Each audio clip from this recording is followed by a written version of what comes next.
David, good to have you in the podcast. Welcome. Brian, thanks for having me, man. I'm stoked to be here. I'm stoked to have you. I'm excited to dive into some of these areas around getting started, especially what you've done with your business, especially over the last few years and kind of where you've taken things.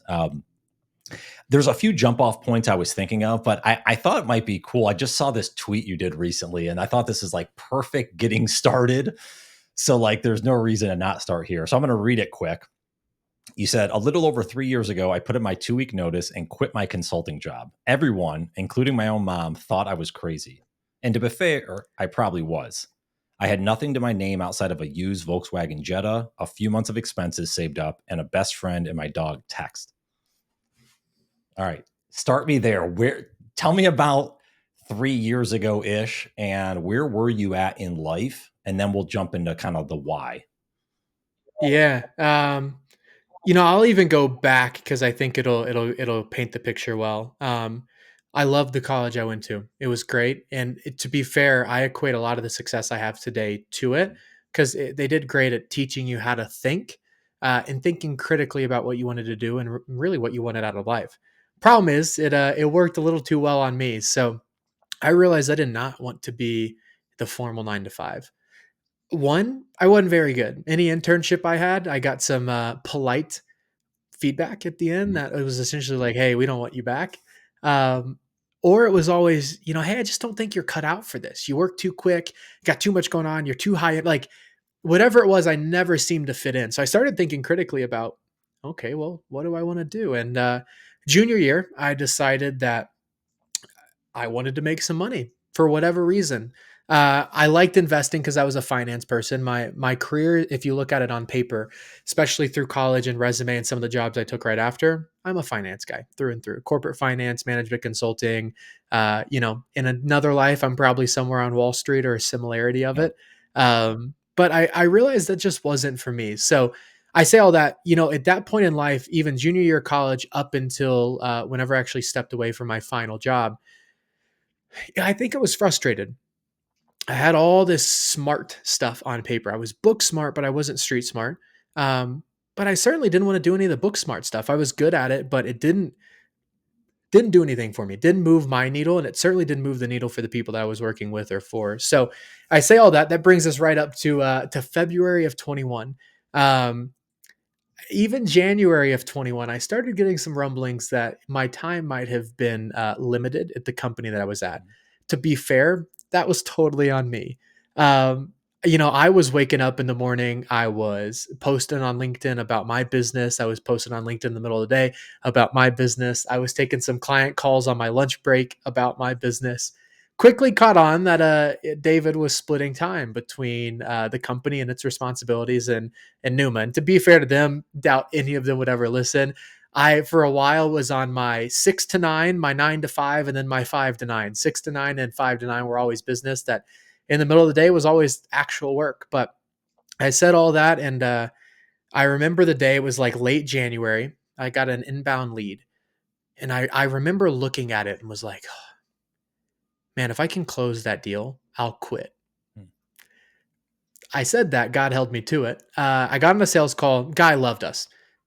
It was the only one call close on the call that I've ever had in my life. He closed right then and there for just the amount of money that I needed to quit my job. So closed the deal, turn around, put in my 2 week notice. As I put my 2 week notice in, my boss said, "Well, your 2 week notice was actually coming pretty soon as well." So it was perfect timing, and I was off to the races in February 21. I was in Chicago at that time and decided new business, new stage of life was gonna bring on a new city. So decided to go from Chicago down, or I guess out to Denver, and that's where we're at today. When you talk about that client that kind of serendipitously, came in, the one call closed that Yep. we all would love. How many clients had you had up to that point? 15, maybe, not many. So every new client was definitely a big achievement.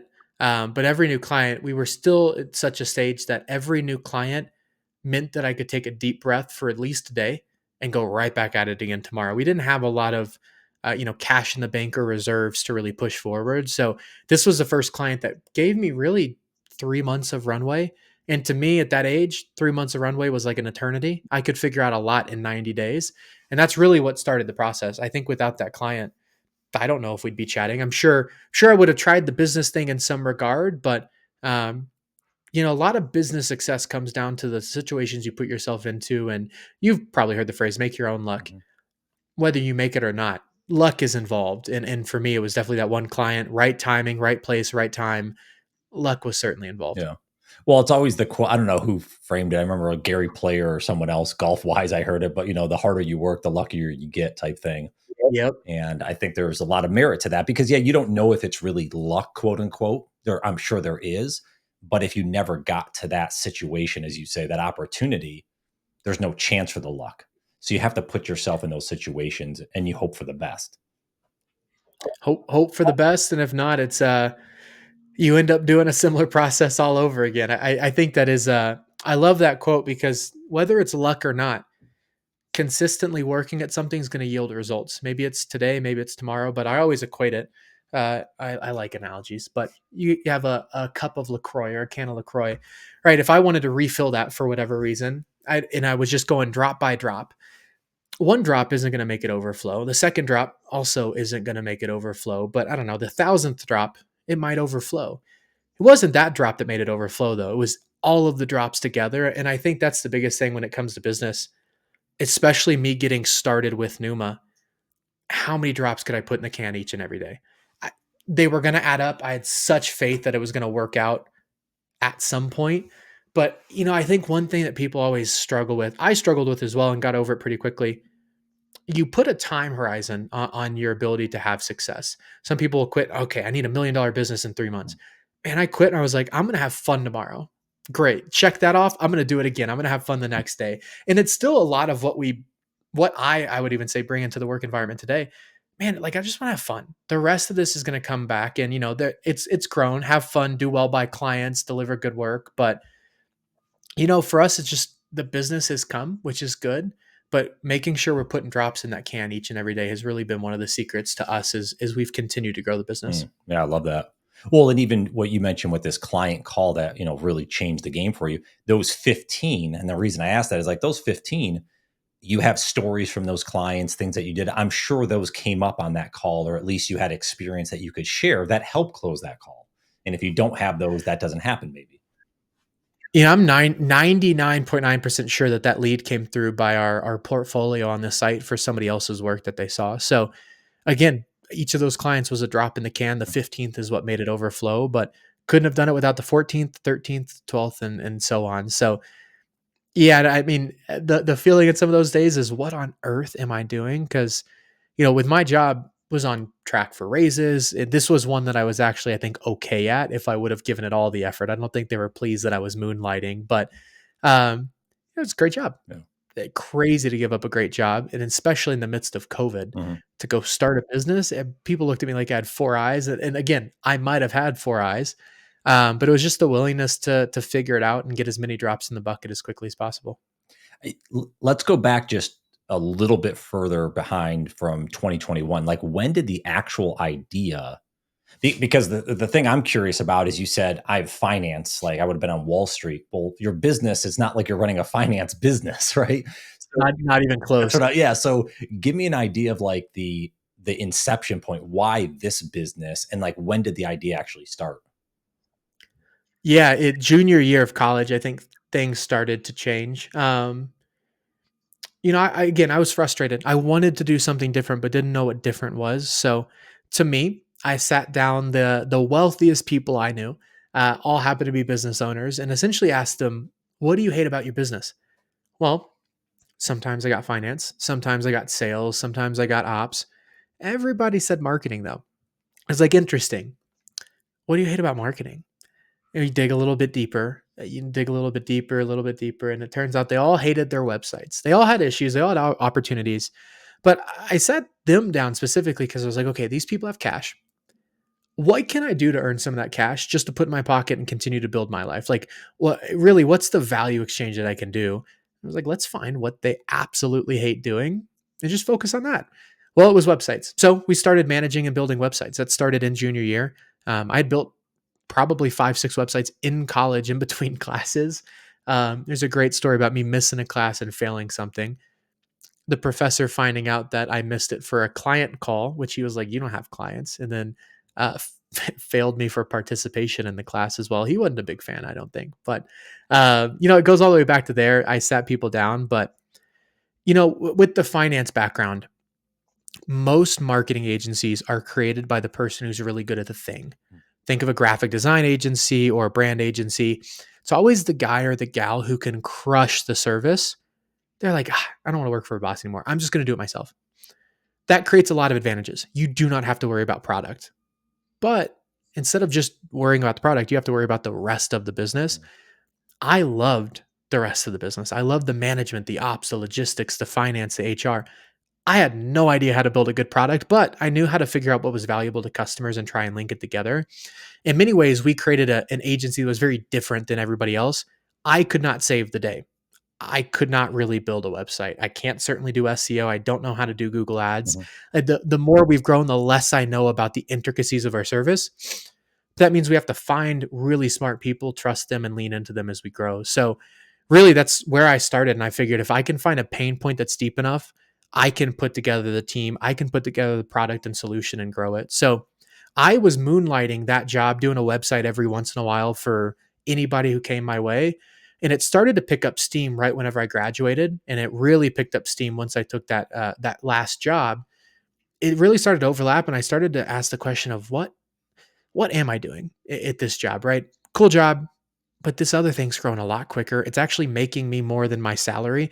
I'm having way more fun doing it, and I don't. At that time, I wasn't working a ton on it. I had a whole team to do it. So I say all that really since then. I mean, we've grown the company off of the very basic question of, okay, client, you're happy with our work. That's great. Where else are you spending your money? What other pain points do you have in your business? Mm-hmm. What else do you hate about your website, about SEO, about Google Ads? Really, just how else can we help you if we've already won that over? And I think one of the biggest things I learned from finance and consulting, man, it's about the product, but one of the things that has always stuck with me, people are more likely to leave their agency not because of lack of results, but because of lack of communication, lack of being a guide to your customer and driving that project forward. That was where I put all my time and attention to early on. Once you get a good client and customer relationship, something that they trust you, you communicate well, you have a good working style, they will come back to you and essentially say, "Hey, I got this problem over here. I don't know if you do it, but I'll pay you to solve it." And that's a very unique place to be in the business because we've won the most important aspect, which is a relationship. Yeah. The rest of that stuff can come second. We do well. Let me be very clear that the product, even though it's second in line, is still a good product, a good service. But when you win the relationship, you win that business for a long time. And I think that's where a lot of agencies fail. They're great at the product. They don't love the client side, ironically. And that's really where we've put our fingerprint and thumbprint on the business is that we're going to go client first. We're going to win the relationship and win the business later. Yeah. Yeah. 100% agree with that. I mean, coming from a sales side that I do, it's like if most clients won't tell you something's wrong until they actually leave. And maybe they tell you after the fact, but it's like, oh, why did you quit? And then you think it's something else. It's, oh, it's price or it's whatever. And it's rarely Yeah. that, it is the relationship. No, it's rarely that. I thought of a client that came to us last year. We are less performative than their old agency. They love us. They've referred to us because we don't make it difficult. We talk to them, we communicate. And I think of that client, I think of that story often. That's what they're choosing. It doesn't mean like maybe we're better, we're worse, whatever you want to put on it. But as a business, we're doing better because we're meeting clients where they're at and we're building a solution that they actually want to buy. And that's one of the biggest things that I think is different. Why I'm so happy that my background was not in the thing that we specifically do, because I'd want to get into the weeds. I'd want to get way too deep and try and do the product. And at that point, you don't get to work on the business. You only get to work in the business. Yeah. Yeah. I want to go back to something quickly before we move on. You mentioned about you're actually making more than your salary, but you were still stuck there. And because this is something that, it's something I'm going through right now, but it's something that comes up a lot in conversation. So how was this something, do you think it was like a childhood thing? Like, no, I have to work the full-time job. Like, was that the reason ultimately you were, I don't want to use the word scare, maybe it's fear, maybe it was something else. How would you look from your family? Like, I think scared, fear, you throw any word in there, I think it's accurate, but I think the reality is I didn't know it was an option.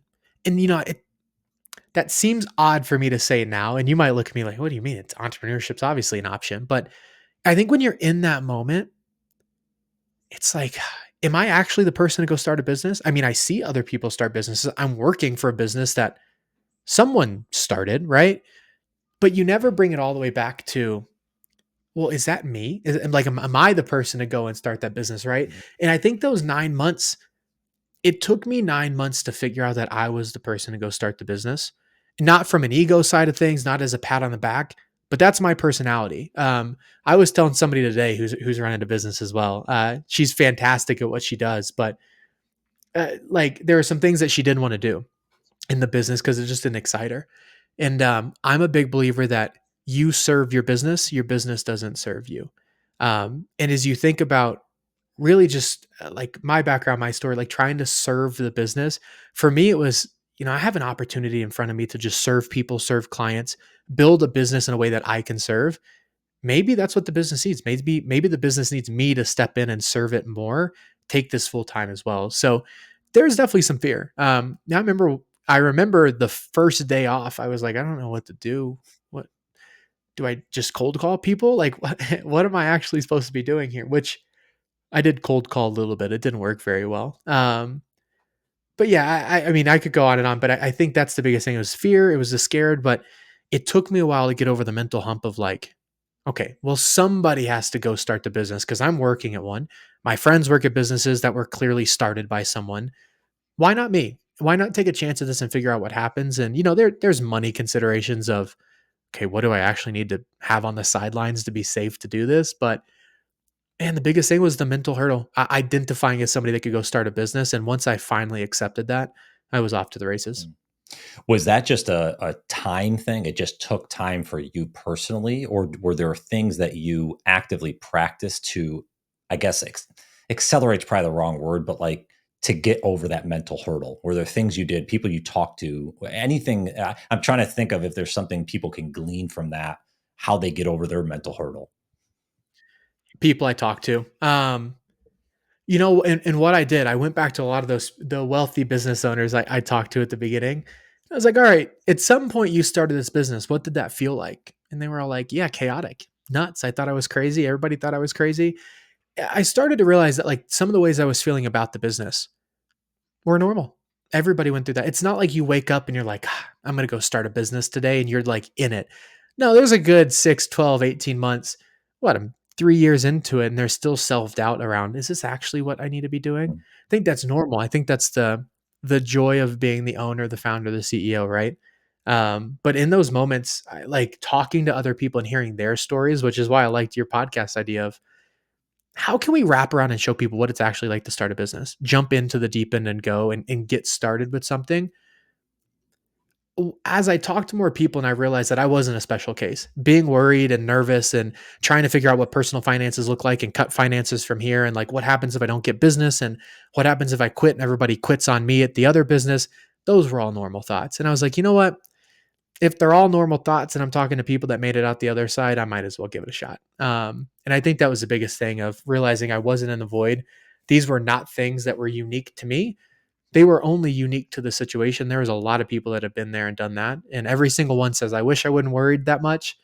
You always do. I think that's part of the game. But that definitely helped me of just talking it out with others. And a lot of people even were like, why haven't you quit already? Like, what are you doing? Like, I mean, I would have quit months ago, years ago. So that was helpful as well of just like being open with other people who've been there, done that, and really just let them speak into the situation. One of those things where you can't see the forest through the trees. Hindsight, I should have quit 6 months or I should have quit. I should have never taken the job. Yeah. I was fine. Business was rocking. It was in a good spot. But again, really hard to see the forest through the trees whenever you're so in the weeds of the business and so worried about what's next. I think that you're right. That risk tolerance sometimes, and everyone's different because their upbringing or situation they're in, money they have put away, etc. So, do you? I'm curious about this because I've heard different views on both sides. So I'll just ask your opinion. Do you like putting a date in the future? Like, for instance, hey, in 6 months or 8 months or 10 months. Like I had Mike Lewis on that wrote the book When to Jump, and I don't know if you've ever read that. But some great stories around like building yourself up. So hey, I'm going to leave in 12 months, and then actually giving yourself a little runway to kind of think through that. Do you like that philosophy, or do you think another way is better? Yeah, so I took that philosophy. My runway was probably 3 months, maybe. Um, but I took that philosophy. I think it depends on the person.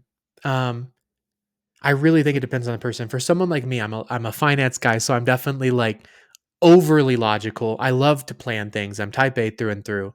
I essentially wrote down, I'd say 3 months, but that wasn't what I was aiming for. I was aiming for cash on hand and cash in the bank. My number transparently was 50K. When I hit $50,000 in the bank, I was gone.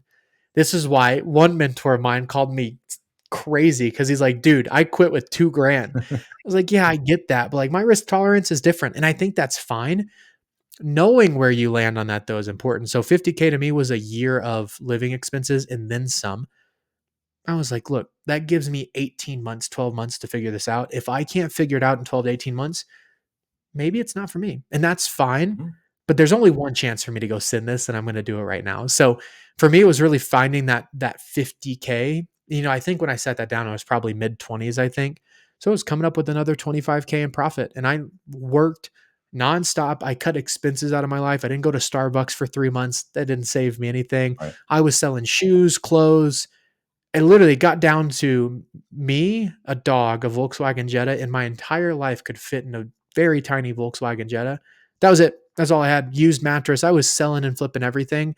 However, I could get to that money goal. And I remember I was at 48 something. I sent an invoice and the client was like, all right, I'll get it paid. And I'm like, I called him and I'm like, hey, any way you pay today? And he goes, oh, I'm out, man. Sorry. Like, I'll pay it Monday. And I was like, okay. And I called my mentor and I was like, I'm at 48.5. And he goes, okay, well, like go collect some. And I was like, well, I got this guy that says he's going to pay Monday. And he's like, great, you're at 50. Go put in your 2 week notice. And that was what it was. I was like, I thought I had to have it, which I was so close anyway. But yeah, it's the fun of, I think it's less the timeline, at least for me. And it was more, what's that number? And, transparently, I talk a lot about money. One, finance. I think it's ingrained in who I am. But two, that's the biggest part of this. I wanted to create a situation in which I could make no money for as long as Mhm. possible to give myself time to figure it out. Money is a big part of this. And, I think that is where, on whatever side you want to take on the money side of things, it's just you have to create a little bit of a war chest for yourself to go to war. For me, it was I need to cash on hand. I was calling my parents and I was like, hey, if I don't make money, can I move in? Like, can I keep going? Like, I tried to set up all the plans, not to make it impossible to fail, Mhm.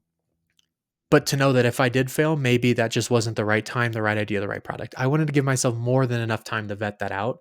Um, Little did I know, again, hindsight, as soon as the business started, it just took off. And like more of my time in the business meant more revenue, which is exactly what we needed. Um, but it certainly comes down to what do you need to live? And I always tell people find all of your expenses and be conservative. If you think you spend 50 bucks on something, call it 100. If your rent's 1,500, call it 1,600. Overdo those numbers, multiply it by 6 or 12, whatever your risk tolerance is, figure out what you need to live. And I always tell people, get that in the bank and you're done. Go give it a year's worth of effort. If you're that committed to it, you'll figure it out in a year. Yeah. Yeah, I 100% agree with that. I think the having some idea of, because money is that thing that kind of lights the fire up, under your ass, if you will, of like, Yeah. but if you don't have it, it's kind of like, do you, it's kind of the, my mentor and I talk a lot about this of like, you make short-term wins that ultimately aren't good for your business just because you're trying to bring in money. So if you have enough for a little while, it gives you more room, as you said, just to kind of figure it out. You may not have it the first month or 2 or 5 months, but that's fine. You still have maybe 7 months left. You're good. Versus, You're good. You can you only have it for a month and then you're like, oh my God, I got to take this. And it's like, that's not really what I want to do. You know? Matthew McConaughey has a book, Green Light. I think it's Green Lights, something similar to that. If you've ever read it, if not, it's a good and fun read. But he talks about how at one point he was all the actor for rom com movies. Anytime rom com movies came up, he was always asked to be cast in it. Somebody was like, I'm done with the rom com movies. And he was like, I got cash, I got a house, I got like, I'm good. I refuse to take anything other, or I refuse to take on a rom com movie. And he talked about how cash helped, but he brings it up. He's like, I got to a point to where I was running low on cash, and those rom com movies looked really enticing. And he waited it out, and I think it was Dallas Buyers Club that was the movie that he took. That was not a rom com, his first non rom com ever, and that's the one that started kind of phase two of his acting career. That was a very different thing. But the way he talked about that in the book, I always remember because it's like, even with the cash, it got a little sketchy. He was like, it was getting close. And I just continued to say no to who I wasn't and waited for the opportunity to say yes to. And he was like, the world works in funny ways. It came through at the finish line, and there it was. So I think saving up the war chest is similar.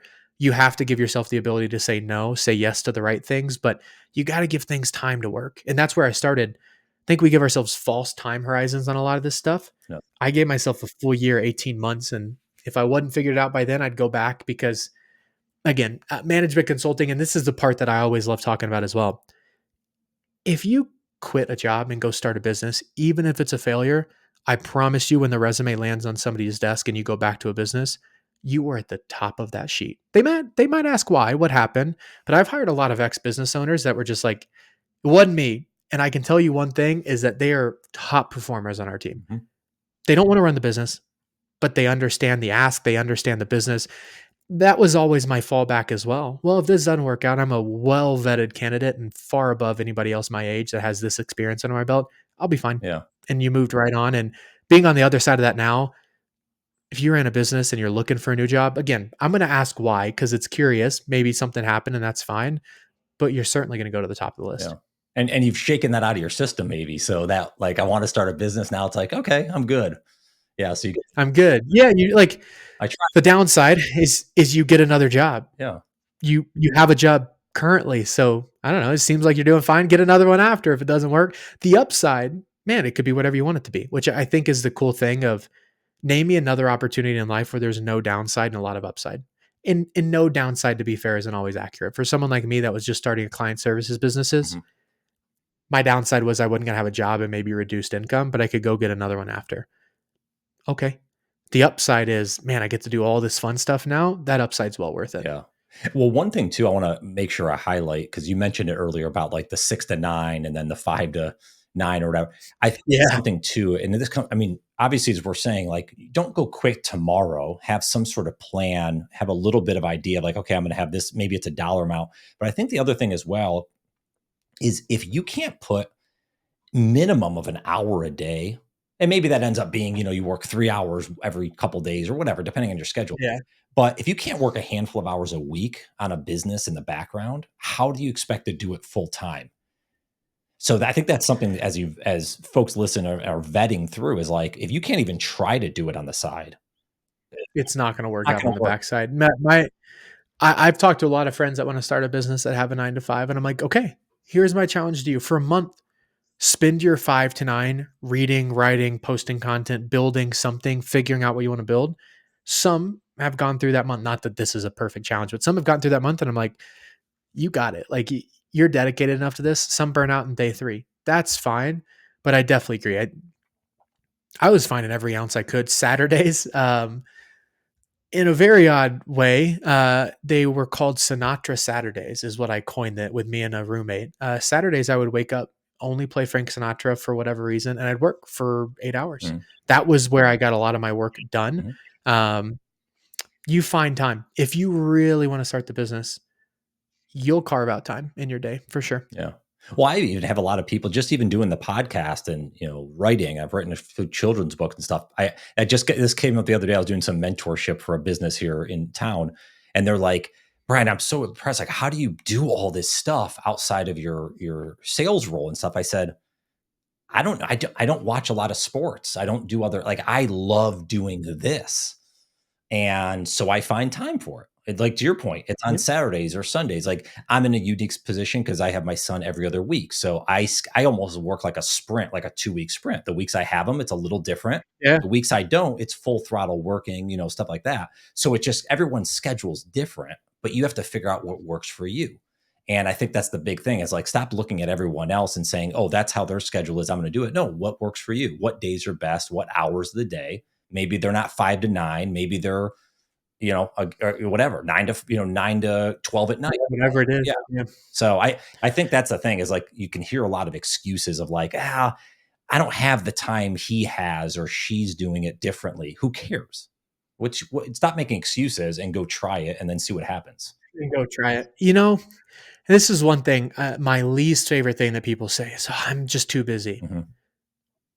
Are you telling me that of the 24 hours in every day, you are the most efficient person in the world and there's not 30 minutes of day that you can carve out?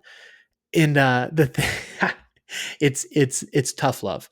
The thing that I always do is, okay, if you're saying you're way too busy, you have no time, pull out your phone and show me screen time. How long were you on Instagram? How long were you on Twitter, Facebook, YouTube, whatever? That's always revealing. And one of the things that I purposely didn't have social when I started the business. I didn't have cable. I sat in front of a computer. I put my computer, like if this was my room, Mhm. my bed was behind me. My computer was next to me. I could not escape the computer. Probably not the most mentally healthy, to be fair, but I had nothing else to do. I had a small, I don't know how big the bedroom was, maybe 150, 200 square foot room Mhm. in Chicago that had a bed, an office, a dog bed, and that was it. All I did was those two things. Cut out everything else. Just how it goes. But yeah, it's one of those things that I guarantee you can carve out 1 to 2 hours, but maybe you don't want to, and that's fine. It's just finding out where you are in that spectrum. Because if you're committed, you'll find the time. If you're not, that's fine. Not everybody's built to build a business. I don't think they should be because it definitely is it's an ask different than an ask of an employee or anything else. But you'll certainly find the time if you really want to get on the other side of that. I want to a couple quick questions on Numa. And by the way, did you get that word from Stoic philosophy or? So in college, I started freelancing, and my dad was like, "Well, you need an LLC if you're going to start freelancing." And I was like, "Okay, get me one for my birthday," because I don't know how on earth to go about getting an LLC. So he was in the Bible that morning and found pneuma, and roughly Greek for the spirit of God or the soul of God. And it's like, you know what, this will be a great LLC name. Like I'm going to give it to David. He's going to be off, and I get to put this into the business. I didn't know DBAs existed, so I just took it and run with it. I love the name, to be fair. Mhm. No one knows how to pronounce it. You crushed it. Good job. Right. Most people are like pneumonia, and I was like, slightly off a little bit. There's not that many letters, but that's been a fun challenge. But it's a great story. But it's one of those things that's important to me of building a business with faith ingrained. Hard to escape that whenever it's literally the name of the business. So I thought that was always a cool ad and something we've stuck with. Yeah. So like when you thought about because as you said, you don't have the experience with SEO or anything like that. How did you think about hiring? And I'm thinking of like consultants, freelance versus full-time staff. How did you navigate that consideration as you were building it out? So I actually started in a weird way. I started with a white label firm. I started with somebody who could do all the work, but they didn't want to do the client management. And that's what I wanted to do. So the first 4 or 5 accounts were all white labeled through somebody else. They had the process, they had the system, they had the logistics. I had the client. That really helped me see what success looked like at a small scale.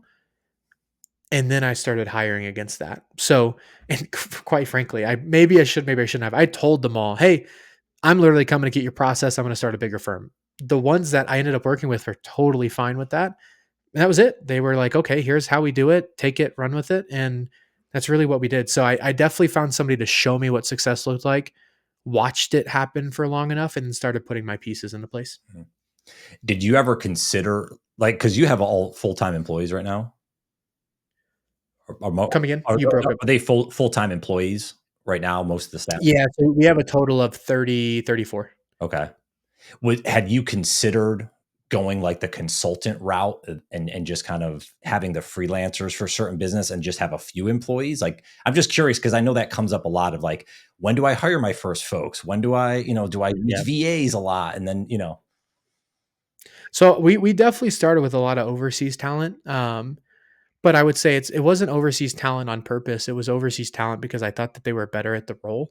And that was from watching a white label firm go about their work and figure out what was going to work. I would put up job postings for really part-time 1099, somebody to come in, help me think through this ask and deliver the way that you're going to do it. And that was a really big help as well. So I started with the part-time. I didn't have my first full-time hire. Um, the way that I always look at it is freelancers normally paid hourly or by project. I started to pay freelancers more than what their full-time salary equivalent would have been. That's when I realized that I could start moving some over to full-time employee. Hmm. And it really wasn't until then. That was my break-even point. So if I was consistently paying a freelancer more than what they ended up accepting as a full-time salary, I was like, okay, this is my sign. So that was the biggest thing for me as well. We still have some freelancers on the team that do very specific things. A lot of our team is full-time now, though. Okay. What was the idea? And I want to make sure we got to this because like Yeah. about rebuilding the business. So you've built up this business, you have these employees, you're obviously doing well. And then you decided I'm just going to kind of almost rebuild this from scratch. Like what's the thought process behind that? Like how did you come to that conclusion that you need to do that, especially if you're quote unquote successful? Yeah, it's the old saying, what got us here won't get us there. We had a really fantastic $2 million a year agency, which is great. My sights are on 8 figures and beyond. The structure we had for the $2 million a year agency would not have helped us grow to where we want to get to. Um, I think it's the hard part about being a CEO or founder. You always want to think of the big picture. You want to think of what's business look like 5, 10, 15, 20, 25 years down the road. But you also got to remember you're in today. And I always say you're in Indianapolis and you want to fly to Denver.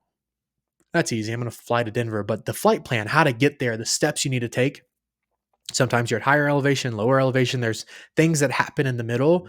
Defining what that path looks like from zero to when you start to wherever your goal is, and then beyond, it's going to require its own flight plan. And I think I set out everything I wanted to achieve in getting the business to where it was at that point. We reset, we landed in Denver, and now we're going to take off and go to a different city. That requires a whole new flight plan, a whole new set of standards that we need to bring into the business. And really, I'd say vision guided a lot of those changes, putting it up on the board to say, here's who we want to be, here's who we want to become.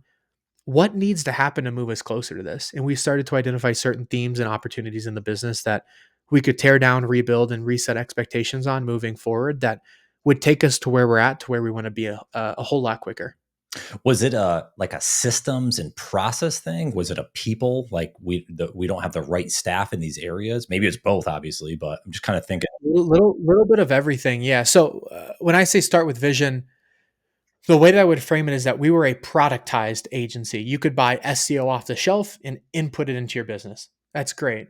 We want to become more of a professional services agency. And the nuance there is instead of just selling the same thing over and over and over and over again, we want to sell something that's unique, that's impactful. Maybe the base of it's the same, half of it's templatized, but the other half is completely custom to the business. We wanted to move that model because I think it helps us create better client results, definitely a better client relationship. But moving from productized to professional, that's a top down change. That's a whole new vision for the company and style for the company that we need to grow. That affects everything. I've changed everything from the wording in our invoices on receipts all the way to how we handle monthly and quarterly meetings with clients, purposely letting it kind of permeate the entire business and change every part of it based along that vision and what we want to achieve and who we want to be. So I'd say the biggest thing, vision should guide the company. If it's not, try and find a vision or set the vision that you think is there and let that guide the change in the company. But yeah, we went top down. It's changed everything from people, who we are, who we have on the team, who we don't, their placement on the team. Jim Collins has Good to Great, which is a great book, but I always use the analogy of we had a lot of the right people on the bus, but a lot of them have moved seats in the last 6 months to make sure we're set up for the future success.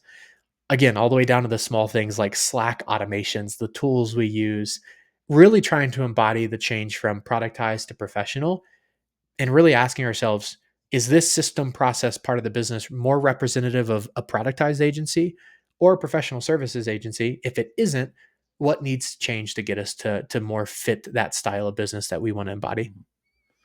And I mean, that, You have to really like check the ego on that, right? Because like a lot of folks like, no, no, this is good. We're moving, we're going there. Like, how were you able to, I guess, overcome that of like, You're asking the right question. Man, it's a struggle. It's still a struggle today. I'm not perfect by any means. Behind me on the video, this guy right here, that's our Inc. award for being number 3 in the Rocky Mountain region. I think that puts us like top 50 in the US for fastest growing companies. We won that on the old model of business. So to sit here and literally look at that award, mhm, say, great, we're ripping that business up and we're going to build something better. Ego for sure. I'm like, that's my baby. I did a lot of that. Now that we have a different team, I'm like, I don't know if I want to kiss all this goodbye. Ego is definitely one thing, but fear, I think, is more than another. Of we got this thing that's pretty. I mean, third fastest. They don't hand those out on accident. mhm, Are we sure we want to rip it up? And I'm giving you more of the thought process. We're full send on it. I'm so excited for the change because it's really going to help us grow and scale. But again, it comes back to serving your business. We can do a lot more good for the clients that we have. Our tagline is growing companies that grow communities. We can do a lot more good for those companies that grow communities if we change ourselves and become a better business that can serve them. Again, what got us there won't get us there. I love that trophy behind us, but it's actually more of a reminder today that the flight plan's changing, the destination's changing. That means the business needs to change with it. If we went 0 to that award once, we'll be able to go from that award to the next award again. That accomplishment in itself is definitely a challenge. That means we have people that are ready for the challenge as well. That as we re-engage the business, move some people around, recast that vision, and get back to work. So it's been a lot of change, but a lot of fun change.